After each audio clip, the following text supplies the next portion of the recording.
বৃহস্পতিবার বিকেলে দুর্নীতি দমন কমিশন দুদকের প্রধান কার্যালয়ে সংবাদ সম্মেলন করেন মহাপরিচালক মোহাম্মদ আক্তার হোসেন। এ সময় তিনি জানান, ঋণের ৫১ কোটি টাকা আত্মসাতের অভিযোগে অগ্রণী ব্যাংকের সাবেক এমডি সৈয়দ আব্দুল হামিদ সহ ১১ জনের বিরুদ্ধে মামলা করেছে সংস্থাটি।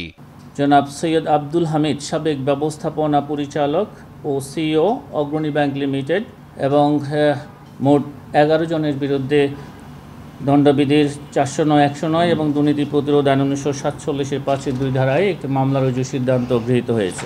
সাংবাদিকদের এক প্রশ্নের জবাবে বিদেশে পাচার হওয়া অর্থ দেশে ফেরাতে দুদক, বাংলাদেশ ব্যাংক সহ বিভিন্ন সংস্থা কাজ করছে বলেও জানান দুদক মহাপরিচালক। দুর্নীতি দমন কমিশন, বাংলাদেশ ব্যাংক সহ সরকারের আরও অন্যান্য সংস্থা সবাই আমরা একসাথে চেষ্টা করছি এবং এটা একটি আইনি প্রক্রিয়ার মাধ্যমে এই কার্যক্রম সম্পন্ন করতে হবে, এটা সময় সাপেক্ষ।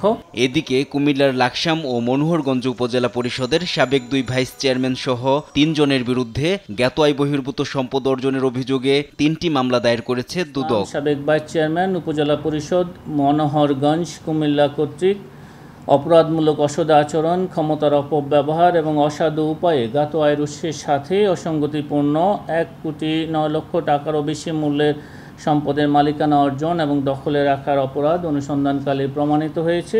এছাড়া ঝিনাইদহ পৌরসভার সাবেক মেয়র সাইদুল করিম মিন্টু ও তার স্ত্রীর বিরুদ্ধে মামলা করেছে দুদক। অভিযোগ সংশ্লিষ্ট জনাব মোহাম্মদ সাইদুল করিম মিন্টু।